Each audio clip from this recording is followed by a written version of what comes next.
Sugeng Rawu, sedulur sedoyo. Selamat datang kembali dalam ruang kontemplasi kita. Hari ini saya ingin mengajak Anda semua untuk sejenak lerem, mengistirahatkan pikiran yang mungkin sedang riuh rendah dengan urusan duniawi.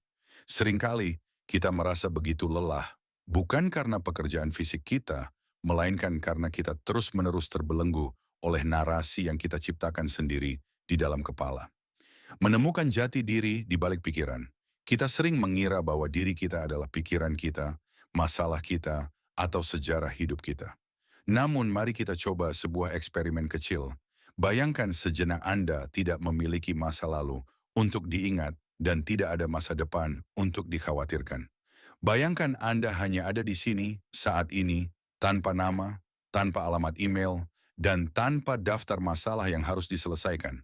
Apa yang tersisa? Yang tersisa adalah sebuah kehadiran, presence, atau rasa keberadaan, beingness, yang tenang.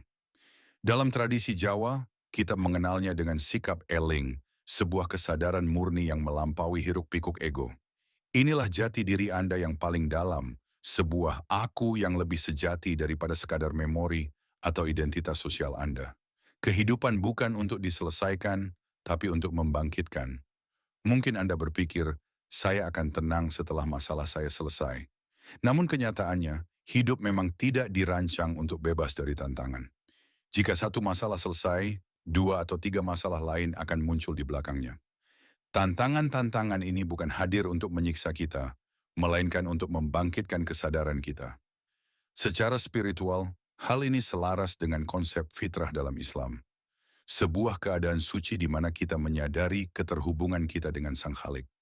Seperti setetes air atau riak di permukaan samudera, kita mungkin merasa terpisah dan singkat, namun pada hakikatnya kita adalah bagian dari samudera kesadaran yang satu dan luas.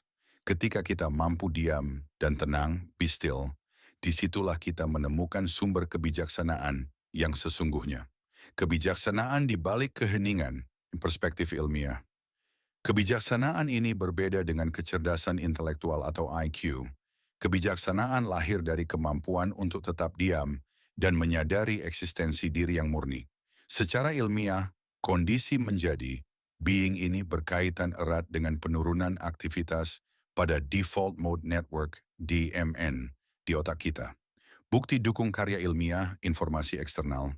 Penelitian oleh Brewer dan kawan-kawan 2011 yang dipublikasikan dalam Proceedings of the National Academy of Sciences menunjukkan bahwa praktik kesadaran murni, mindfulness, secara signifikan mengurangi aktivitas di DMN, yaitu area otak yang bertanggung jawab atas pikiran yang mengembara dan narasi diri yang obsesif. Selain itu, studi neuroscience menunjukkan bahwa kondisi presence atau ketenangan pikiran meningkatkan konektivitas fungsional antara korteks cingulate posterior dan area otak yang mengatur kendali kognitif, yang secara ilmiah mendukung klaim bahwa ketenangan menghasilkan kebijaksanaan dan stabilitas emosional yang lebih tinggi dibandingkan sekadar kecerdasan logika. Penutup, menjadi riak yang tenang. Jadi, sedulur, jangan biarkan diri Anda hanyut dalam arus pikiran yang tak berujung. Luangkan waktu sejenak setiap hari untuk sekadar ada. Rasakan kehadiran Anda tanpa perlu menambahkan label apapun di belakang kata aku.